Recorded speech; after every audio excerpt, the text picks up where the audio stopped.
Assalamualaikum warahmatullahi wabarakatuh. Perkenalkan, nama saya Sila Dwi Pratiwi dari Offering A angkatan tahun 2019, program studi S1 Pendidikan Ilmu Pengetahuan Alam, Universitas Negeri Malang. Nah, di sini saya akan menjelaskan tentang energi dalam sistem kehidupan. Nah, tentunya kalian sudah tidak asing lagi kan dengan energi. Jadi energi ini digunakan dalam kegiatan sehari-hari, semisal ketika kita bekerja ataupun bersepeda. Dan energi juga diperlukan untuk menggerakkan mobil dan menggerakkan pesawat terbang. Berikutnya kita akan membahas pengertian dari energi. Jadi, apa sih itu energi? Energi adalah kemampuan untuk melakukan usaha atau melakukan suatu perubahan. Nah, energi ini terdapat beberapa bentuk. Yang akan kita bahas adalah energi potensial, energi kinetik, energi kimia, dan energi listrik. Nah, yang pertama, energi potensial. Energi potensial adalah energi yang dimiliki oleh suatu materi karena lokasi atau tempatnya. Seperti contoh ketika buah jatuh dari pohon. Nah, buah yang masih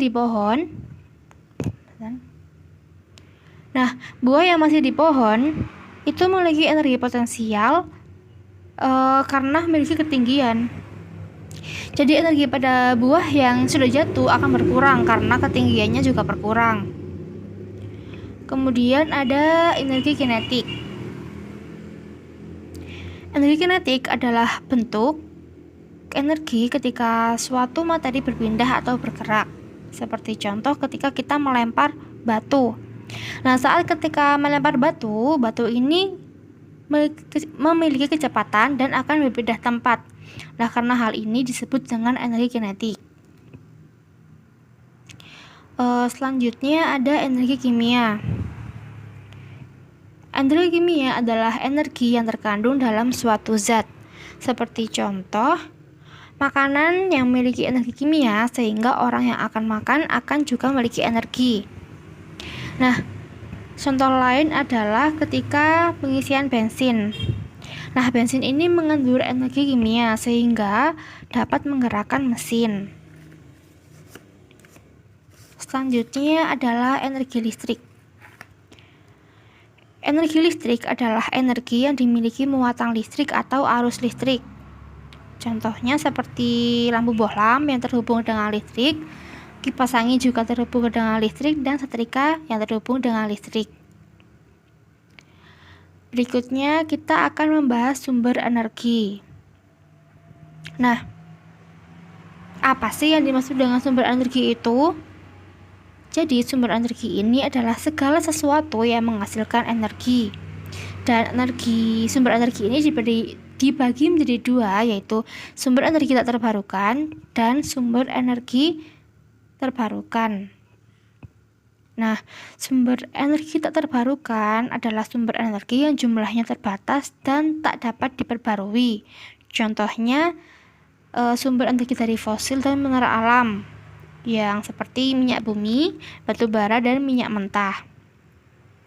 Kemudian sumber energi terbarukan adalah sumber energi alam yang ketersediaannya tak terbatas dan dapat dimanfaatkan secara terus-menerus dan tidak habis.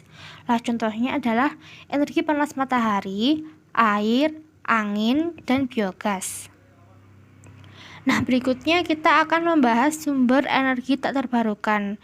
Sumber energi tak terbarukan ini dibagi menjadi dua, yaitu sumber energi hasil tambang bumi dan energi nuklir. Nah, pada energi hasil tambang seperti minyak bumi, gas, dan batu bara merupakan bahan bakar fosil yang berasal dari tumbuhan dan hewan yang terkubur jutaan tahun di dalam bumi. Nah, untuk mendapatkannya dilakukan penambangan atau eksploitasi ke dalam perut bumi. Kemudian energi nuklir. Energi nuklir adalah energi potensial yang terdapat pada partikel di dalam nukleus atom. Nah, pada energi nuklir ini Partikel nuklir seperti proton dan neutron tak terpecah di dalam proses fisi dan fusi. Nah, akan tetapi kumpulan itu memiliki massa yang lebih rendah daripada ketika berada dalam posisi terpisah. Nah, adanya perbedaan ini, massa dibebaskan dalam bentuk energi panas melalui radiasi nuklir seperti pada gambar.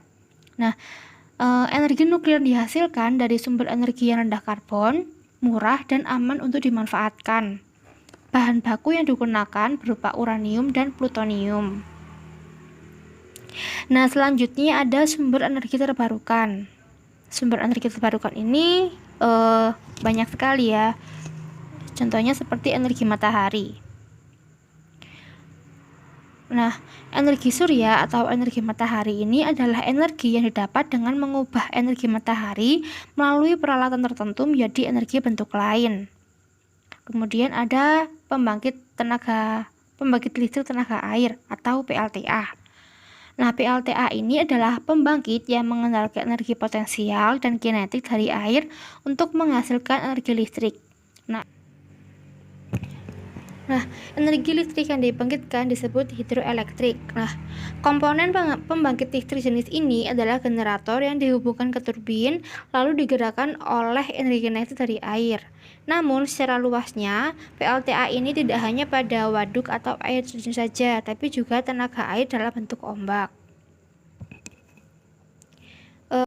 Nah, kemudian energi angin. Energi angin ini memanfaatkan tenaga angin dengan menggunakan kincir angin untuk diubah menjadi energi listrik atau bentuk energi lainnya. Pada umumnya, energi angin ini digunakan di ladang dalam skala besar untuk menyediakan listrik di lokasi yang terisolir. Nah, berikutnya ada energi tidal. Energi tidal ini merupakan energi yang memanfaatkan pasang surutnya air yang sering disebut juga dengan sebagai energi pasang surut. Nah, jika dibandingkan dengan energi angin dan energi matahari, energi tidal ini memiliki sejumlah keunggulan. Keunggulannya antara lain memiliki aliran yang mudah diprediksi, lebih hemat ruang, dan tidak membutuhkan teknologi konversi yang rumit. Namun di sisi lain pasti terdapat kelemahan dari energi tidal, yaitu membutuhkan alat konversi yang handal yang mampu bertahan dengan kondisi lingkungan air laut karena tingginya tingkat korosi dan kuatnya arus laut. Next. Nah, selanjutnya kita akan membahas makanan sebagai sumber energi. Sebelumnya, makanan merupakan sumber energi bagi tubuh manusia. Fungsinya untuk berolahraga, belajar, dan melakukan aktivitas lainnya. Makanan diperlukan untuk tubuh sebagai sumber energi. Dengan asupan makan yang baik dan cukup, kamu dapat melakukan aktivitas sehari-hari. Nah, zat makanan yang berperan dalam sumber energi ada 3, yaitu karbohidrat, protein, dan lemak. Di sini kita akan membahas karbohidrat dulu.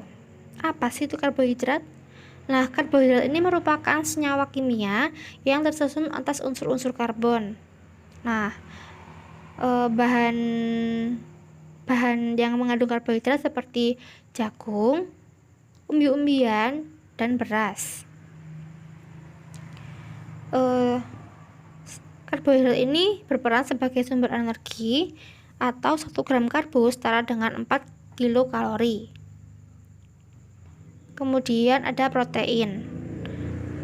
Protein merupakan senyawa kimia yang mengandung unsur karbon, hidrogen, oksigen, nitrogen, kadang juga dengan mengandung unsur fosfor dan sulfur. Nah, bahan makanan yang mengandung banyak protein ini terbagi menjadi 2, yaitu protein hewani seperti daging, ikan, telur, susu, dan keju, dan protein nabati seperti kacang-kacangan, tahu, tempe, dan gandum. Nah, berikutnya adalah lemak. Lemak merupakan senyawa kimia yang mengandung unsur karbon, hidrogen, dan oksigen. Seperti pada gambar contoh lemak. Nah, sebelumnya bahan makanan yang mengandung banyak lemak ini dibagi menjadi 2, yaitu lemak hewani seperti keju, susu, daging kuning telur, daging sapi, daging kambing, daging ayam, dan daging bebek. Kemudian ada lemak nabati seperti kelapa, kemiri, kacang-kacangan, dan buah apukat. Nah, lemak ini juga memiliki fungsi diantaranya sebagai sumber energi, yaitu 1 gram lemak setara dengan 9 kilokalori. Lemak juga sebagai pelarut vitamin A, vitamin D, vitamin E, dan vitamin K. Lemak juga sebagai pelindung organ-organ tubuh yang penting. Dan lemak juga pelindung tubuh dari suhu yang rendah. Nah, di sisi lain, selain memiliki fungsi, lemak juga mulai dianggap berbahaya bagi kesehatan setelah adanya suatu penelitian yang menunjukkan hubungan antara kematian akibat penyakit jantung koroner dengan banyaknya konsumsi lemak dan kadar lemak dalam darah. Nah, penyakit jantung koroner ini terjadi apabila pembuluh darah tersumbat atau menyempit karena endapan lemak yang bertahap menumpuk di dinding arteri. Jadi, makanlah lemak secukupnya saja, jangan berlebihan. Nah, selanjutnya kita akan membahas transformasi energi dalam sel. Pada makhluk hidup heterotrof atau makhluk hidup yang tak dapat membuat makanan sendiri, energi bersumber dari makanan yang telah dikonsumsinya. Energi ini akan mengalami transformasi mulai dari energi potensial berupa energi kimia makanan menjadi energi panas dan energi kinetik menjadi dalam aktivitas makhluk hidup. Transformasi energi tersebut terjadi dalam organel dalam sel. Transformasi energi dalam sel ini terjadi dengan 2 cara, yaitu seperti transformasi energi oleh klorofil dan transformasi energi oleh mitokondria. Nah, selanjutnya kita akan membahas transformasi energi oleh klorofil. Klorofil adalah zat hijau daun yang terdapat dalam organel sel tumbuhan disebut dengan kloroplas. Klorofil berfungsi dalam proses fotosintesis, dan dimana energi radiasi sinar matahari yang ditangkap oleh klorofil berfungsi sebagai proses fotosintesis. Nah, proses fotosintesis ini digunakan untuk mereaksikan karbon dioksida dan air menjadi glukosa. Selain menjadi energi kimia dalam bentuk glukosa, hasil reaksi seperti oksigen dapat digunakan oleh tumbuhan untuk beraktivitas seperti tumbuh, berkembang, dan bernafas. Jadi, energi radiasi matahari yang terbentuk oleh energi cahaya diubah menjadi energi potensial dan energi kimiawi yang disimpan dalam molekul karbohidrat dan bahan lainnya. Nah, energi ini dimanfaatkan oleh tumbuhan untuk beraktivitas dan juga dimanfaatkan oleh makhluk hidup lainnya. Nah, akibatnya energi pada tumbuhan itu berpindah ke dalam tubuh makhluk hidup lainnya dan menjadi energi potensial.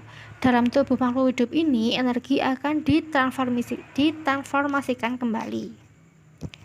Lalu untuk transformasi energi oleh mitokondria. Mitokondria adalah organel yang terdapat dalam sel dan memiliki peran dalam respirasi sel. Dalam mitokondria, energi kimia digunakan untuk mengubah karbohidrat, protein, dan lemak. Mitokondria terdapat pada sel otot, makhluk hidup, dan sel saraf. Nah, pada gambar ada sel tumbuhan, dari dalamnya itu terdapat organel mitokondria yang melakukan respirasi sel. Respirasi sel ini akan kita bahas pada bab selanjutnya. Nah, selanjutnya kita akan membahas metabolisme sel. Metabolisme adalah proses-proses kimia yang terjadi dalam tubuh makhluk hidup. Metabolisme disebut juga dengan reaksi enzimatis karena metabolisme terjadi selalu menggunakan katalisator enzim. Nah, metabolisme ini terjadi dari 2, yaitu anabolisme atau reaksi pembentukan dan reaksi penguraian katabolisme. Nah, anabolisme ini seperti fotosintesis dan katabolisme ini seperti respirasi melalui jalur-jalur metabolisme dengan cara mempercepat tahapan reaksi secara selektif. Selanjutnya kita akan membahas fotosintesis. Fotosintesis merupakan perubahan energi cahaya menjadi energi kimia dalam bentuk glukosa. Sumber cahaya alami adalah matahari yang memiliki spektrum cahaya tampak dari ungu sampai merah, inframerah, dan ultraungu yang tidak digunakan dalam proses fotosintesis. Nah, pada proses fotosintesis ini terjadi dalam daun. Nah, seperti reaksi di bawah itu, antara senyawa air dan karbon dioksida dibantu oleh cahaya matahari yang diserap oleh klorofil dan akan menghasilkan oksigen dan glukosa. Nah, reaksi kimia seperti pada gambar. Hasil dari fotosintesis ini adalah glukosa dan oksigen. Nah, glukosa sebagai makanan bagi tumbuhan dan oksigen sangat diperlukan untuk manusia dan hewan. Selanjutnya adalah respirasi. Respirasi merupakan suatu proses pembebasan energi yang tersimpan dalam zat sumber energi melalui proses kimia dengan menggunakan oksigen. Nah, proses respirasi ini menghasilkan energi kimia untuk kegiatan kehidupan seperti anabolisme, gerak, dan pertumbuhan. Nah, senyawa organik merupakan bahan bakar respirasi untuk menghasilkan ATP seperti lemak, glukosa, dan protein, dapat diproses dan digunakan sebagai bahan respirasi. Nah, di sini kita menggunakan senyawa glukosa. Nah, maka reaksi sederhana respirasi pada glukosa adalah sebagai berikut. Ketika glukosa direaksikan dengan oksigen akan menghasilkan air, karbon dioksida, dan energi. Nah, hasil respirasi seperti karbon dioksida dan air ini merupakan bahan yang digunakan kloroplas untuk proses fotosintesis, dan energi dari respirasi ini akan digunakan untuk aktivitas metabolisme tubuh pada tumbuhan. Nah, sekian penjelasan dari saya tentang energi dalam sistem kehidupan. Semoga bermanfaat ya. Apabila ada salah kata atau perbuatan, maka saya mohon maaf yang sebesar-besarnya. Wassalamualaikum warahmatullahi wabarakatuh.